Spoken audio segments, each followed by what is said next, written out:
Today, we're diving into something that's, well, it's sensitive, but it's really important. We're going to look at the signs that might suggest a habit has turned into something more, specifically when it comes to pornography use. So, to get started, let me just paint a picture for you. I want you to just listen and ask yourself if any of this rings a bell. You wake up and there's this weird sense of unease. Before you even really think about it, you've grabbed your phone and a private browser is already open. What you told yourself would be just a few minutes, well, it turns into hours. And then for the rest of the day, this heavy feeling of guilt just kind of follows you around, coloring everything you do. Now, if any part of that scenario felt even a little bit familiar, I want you to know you are definitely not alone. It's an experience a lot of people have, even if it's not something we talk about openly. And that's what we mean by a relatable unease.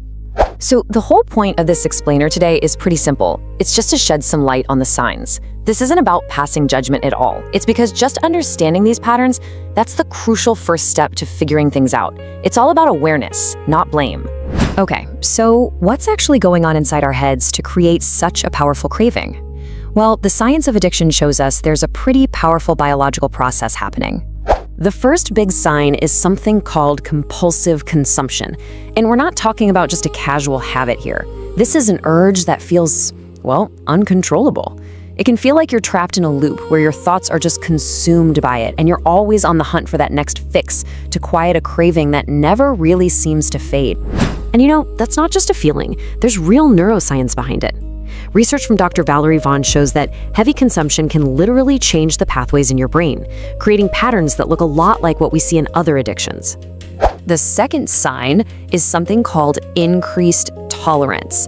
Have you ever noticed that the stuff that used to be satisfying just doesn't really do it for you anymore? You find yourself needing to find content that's more extreme, more novel, just to feel that same level of excitement.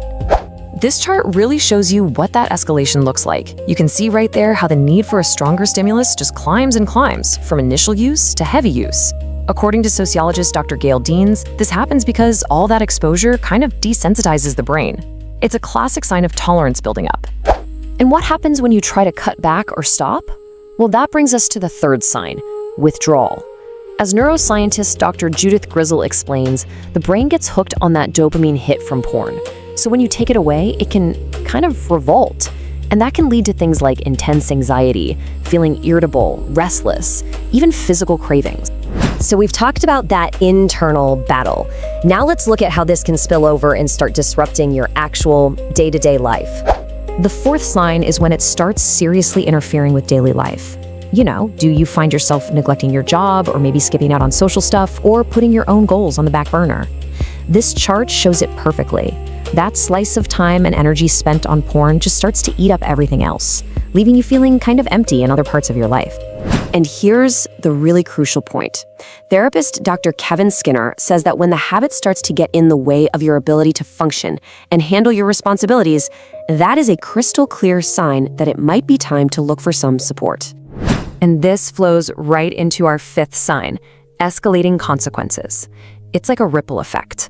The obsession can start to strain relationships, tank your self-esteem, and make real intimacy incredibly difficult.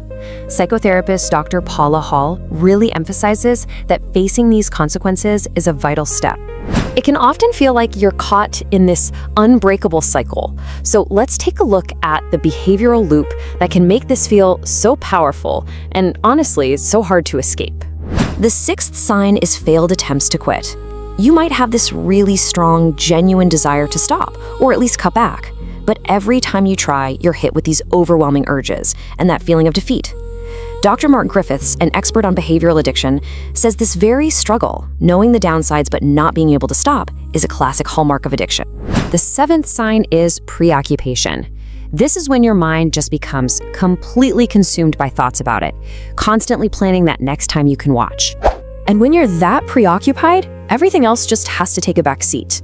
Hobbies you used to love, your passions, even your relationships, they all start to fade in importance.